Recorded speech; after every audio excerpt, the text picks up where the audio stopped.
Hello, and welcome to this behind the scenes where we take a look at Pollyanna, the Wildflower Whisperer.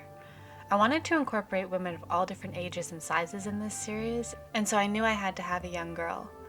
I imagine Pollyanna as very serene, yet also vibrant, with hundreds of flowers bursting from her fingertips and covering her head to toe.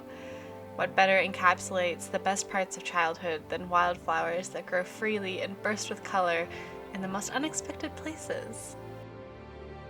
I began with a base of just this princess dress that I found in a thrift shop that happened to fit my lovely little model perfectly, and from there, the hot glue fest began. I honestly lost track of how many bundles of flowers I ended up going back and forth to the dollar store and anywhere else I could find just to try to cover every little bit of that shiny pink material. I also lost track of how many hours this took. It was incredibly tedious and very slow going, but as the first sleeve kind of took shape, it really keeps you motivated to want to keep going and see where it ends up. And so that's kind of just what I did. I thought about the different colors that I wanted to incorporate and how they would all work together. And like many of my costumes, the design shifted as the process went on.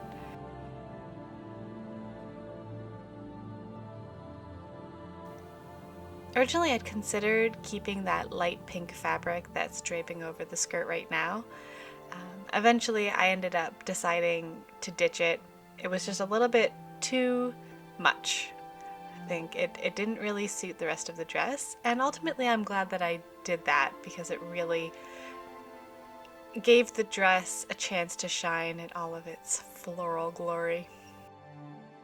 I wanted to try to incorporate little designs with contrasting colors of flowers, and it turned out a little more subtle than maybe what I had originally intended, just because of the nature of piling so many flowers onto it, but I am happy with how it turned out.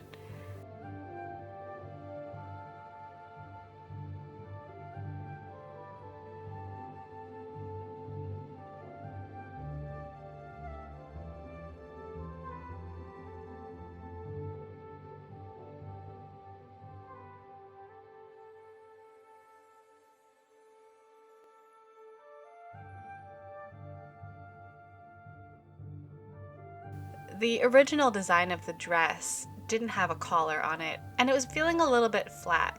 And so I decided to make a pattern of the collar that I wanted, and from there I took my pattern, traced it onto foam, glued it together, glued it into the dress, and then covered that with flowers. And the transition was actually quite seamless from the outside, because again, there's just hundreds of flowers covering everything.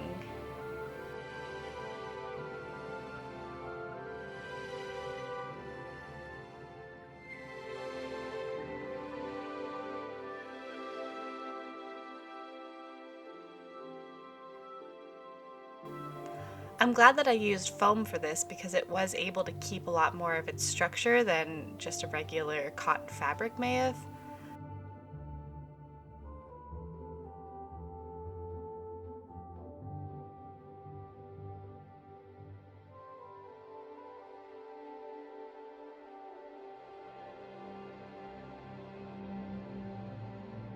For the skirt, I decided to trim 4 large petals coming out, covering them completely with green leaves and then doing a nice edging around it with pink flowers.